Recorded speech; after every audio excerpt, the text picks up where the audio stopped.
เราก็อัตร์มืออันยาโอเคดอลลาร์โซโล prime minister Narendra Modi ji, J P Nadda ji, honourable chief minister Pema Khandu ji, Biuram Wahge ji, मुल्क state के president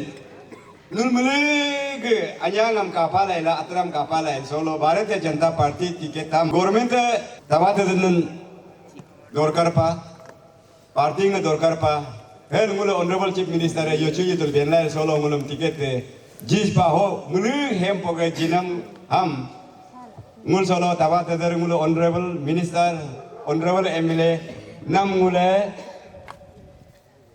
स्लोदा मुल मुले ऑन बिहाव हो गए कांग्रेचुलेशन जिदन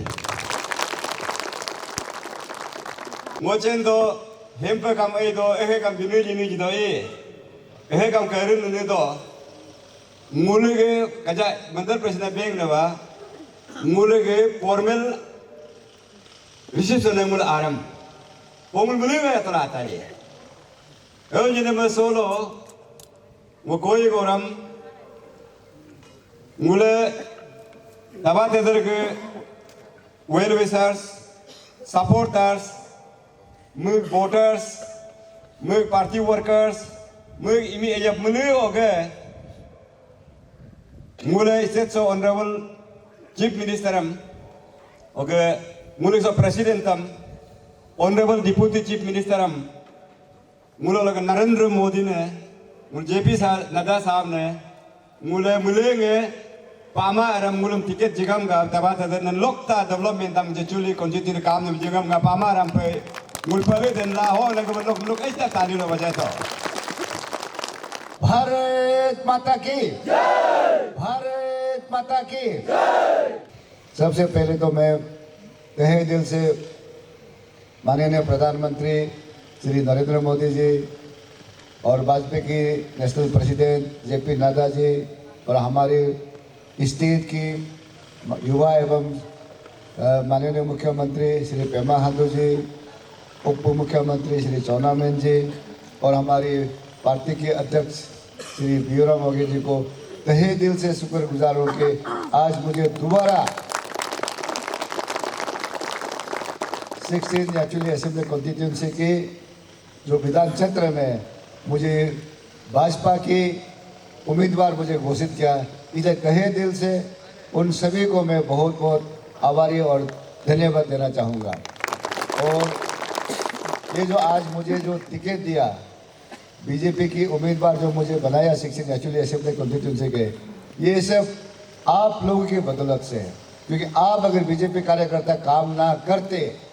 और मुझे वो टिकट नहीं मिलता, क्योंकि ये जो सर्वे जो करता है ना नेशनल पार्टी से, एसपी से, एसआईबी से, इंटेलिजेंस से 2 साल से सर्वे करता है इलेक्शन आने से पहले। 2 साल से हर गांव में हर जगह वो लोग टीम भेजता है और उसके बाद वहाँ के लोगों का जो विचार है ये सही में डेवलपमेंट काम करता है कि नहीं करता है, ये सही में करप्शन में है जुड़ा हुआ है कि नहीं है, ये सही में पार्टी के लिए काम करता है कि नहीं करता है, और ये पार्टी का उसका विचार कैसे है और पार्टी के साथ इसका क्या जुड़ा हुआ है, मंडल के साथ, कार्यकर्ता के साथ, डिस्ट्रिक्ट प्रेसिडेंट के साथ, स्टेट प्रेसिडेंट के साथ, भाजपा के साथ सही में ये जो तबादला जुड़ा है कि नहीं है, सिर्फ अपने इंडिविजुअल अपने मतलब से करने वाला है कि नहीं, वो सब सर्वे करता है। आप लोग का जो प्यार देख के मैं बहुत भावुक हो जाता हूँ, क्योंकि इसी ग्राउंड से 2014 से शुरू हुआ, आज 2020 पर आ गया और इन 2010 साल में आप लोग ने जो मुझे प्यार दिया और इस प्यार को हम कैसे रिटर्न करेगा वो लोग मोर में मुझे करते हैं। ओनली वही सिर्फ एरिया को डेवलपमेंट करना है। अगर 16 एक्चुअली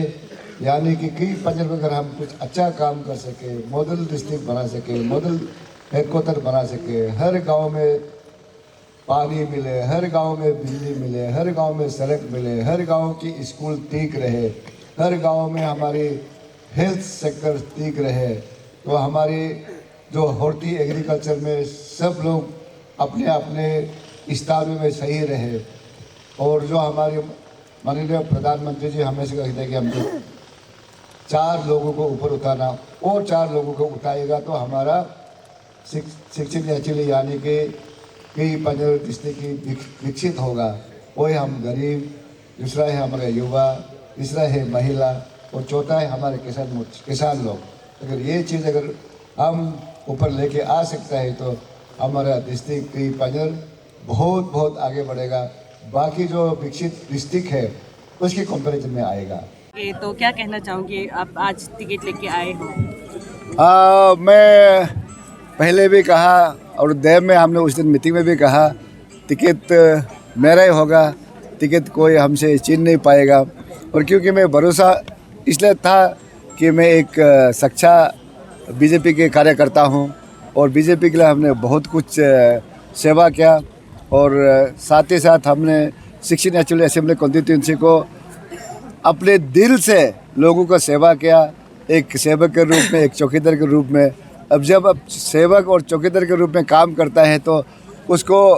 कोई टिकट नहीं छीन सकता। इसलिए आज मैं बहुत खुश हूँ कि हमारा प्रधानमंत्री नरेंद्र मोदी जी और national president JP Nadda ji और हमारे मुख्यमंत्री श्री पेमा खांडू जी और स्टेट की भाजपा के प्रेसिडेंट श्री बियोराम मोगे जी मुझे बीजेपी टिकट दिया। मैं बहुत खुश हूँ और ये खुश हमारा सेक्शन एक्चुअली लोगों के लिए है। सर, कई पन्नियर अभी भी डिस्ट्रिक्ट जो न्यूली क्रिएटेड हुआ है तो उसमें डेवलपमेंट के लिए बहुत सारी चीज़ें हैं, तो सबसे प्रायोरिटी आप किसको देंगे? और एक क्वेश्चन मेरे साथ में पूछ देती हूँ सर, जो इलीगल अपॉइंटमेंट्स हुए हैं, जो बहुत बड़ा घपला हुआ है एजुकेशन डिपार्टमेंट में, तो उस पर आप क्या कहना चाहेंगे सर? सबसे पहले तो हमें डिस्ट्रिक्ट की इनॉग्रेशन हुआ और डिस्ट्रिक्ट हेडक्वार्टर की भी हमें जगह के आइडेंटिफाई हो गया। उसके सबसे पहले एक मास्टर प्लान बनाना दरकार है, क्योंकि जब भी कोई एक डिस्ट्रिक्ट हेडक्वार्टर बनाता है तो उसके लिए एक प्रॉपर मास्टर प्लान बनाना है। और जो प्लान बनाता है वो सिर्फ 1-2 साल के लिए प्लान नहीं बनाता है। आप जब सही अगर प्लान बनाता है वो 100 साल के लिए प्लान बनाते हैं। 100 साल तक कितना पॉपुलेशन होगा, 100 साल तक उसके वाटर की रिक्वायरमेंट क्या होगा उसमें, और 100 साल के लिए उसमें हमारे चिल्ड्रन के लिए, हमारे हेल्थ के लिए उसमें क्या क्या दरकार है, उसी को प्रॉपर प्लान करना है करके उसके बाद जो बेसिक दरकार है वो एक एक करके उसमें डेवलपमेंट होगा। और आपने दूसरा सवाल पूछा जो इलीगल अपॉइंटमेंट को ऐसे को दे दिया, डिपार्टमेंट के जो एक्शन लेना था टर्मिनेट करना कर दिया है। और जो बाकी डिस्ट्रिक्ट में भी जो कुछ बाकी है उसको भी डिपार्टमेंट कर रहा है और उसको जितना भी इलीगल अपॉइंटमेंट सबको टर्मिनेट किया गया है और बाकी जो कुछ भी है उसको भी टर्मिनेट करेगा और SIC भी साथ में एक्शन ले रहा है। सर, आप अभी बीजेपी के ऑफिशियल कैंडिडेट है, एक्चुअली में आप कंटेस्ट करते हो। सर, आपने जो जितने सपोर्टर्स है, वेल विशर्स है सर, उससे आप क्या कहना चाहोगे? मैं जितने भी हमारे शिक्षण एक्चुअली की जो वासियों हैं और मेरे वेल विशर है, मेरे सपोर्टर है, मुझे सपोर्ट कीजिए। और मैंने जो 5 साल में मुझे जो मौका मिला उसमें 2 साल कोविड गया है, 3 साल मुझे समय मिला। इन 3 सालों में मैंने बहुत कुछ से कोशिश किया कि हमारी शिक्षण एक्चुअली को जो हमारे पास ग्लोरी को वापस लेने के लिए, और इसमें हमने बहुत सा कामयाब हुआ। और जो डेवलपमेंट की एक्टिविटी में कहा जाए तो आप लोगों से पूछ लीजिए मैंने कितना डेवलपमेंट किया है। और मैं लोगों की दिल जीतना कोशिश कर रहा हूँ कि लोग डेवलपमेंट के ऊपर वोट दें। और मैं यही कहना चाहूँगा कि हमारे जो लोग हैं हम मनी कल्चर पर ना जाए, क्योंकि आप सभी ने सुना होगा कि हमारे माननीय मुख्यमंत्री जी ने जब कई पंजाब की डिस्ट्रिक्ट उद्घाटन किया उस समय उन्होंने क्या आह्वान किया, उन्होंने कहा कि ये 16 एक्चुअली असेंबली कॉन्स्टिट्यूंसी में इलेक्शन में मनी कल्चर शुरू हुआ। आज हम आशा करते हैं कि ये मनी कल्चर 16 एक्चुअली में बंद होना है। तो मैं उम्मीद करता हूँ कि इस बार के इलेक्शन में मनी कल्चर की रोल प्ले नहीं होगा और जो भी कैंडिडेट है मनी कल्चर नहीं करके हम इशू बेस में, डेवलपमेंट बेस में, अपने मैनिफेस्टो के बेस में जो लोगों को सेवा करना है उसके बारे में चर्चा करना है, ना कि हम पैसा दे के खरीद फरोश के हम विधायक नहीं बनना चाहिए। सर, मैनिफेस्टो क्या रहेगा? आपने कहा कि जिसमें टिकट लेके आऊँगा उस दिन बताऊँगे, तो सर आप आज बता दीजिए कि आपकी मैनिफेस्टो क्या है इस बार के इलेक्शन में? हमारे इस बार की मैनिफेस्टो में अब तक तो मैनिफेस्टो बनाया नहीं है। मैनिफेस्टो में आप सबसे पहले तो कम्युनिकेशन आएगा, हेल्थ की इशू आएगा, एजुकेशन की आएगा, साथ ही साथ हमारी टूरिज़म सेक्टर बहुत आगे, टूरिज़म सेक्टर हम आगे बढ़ाएंगे। और जहाँ तक है कि हमने 4 लोगों की बात कहा वो 4 लोग हैं, गरीब, युवा शक्ति, महिला सशक्तिकरण और हमारे किसान को। ये 4 मुद्दों पर हम इस हमारे मैनिफेस्टो में आएगा।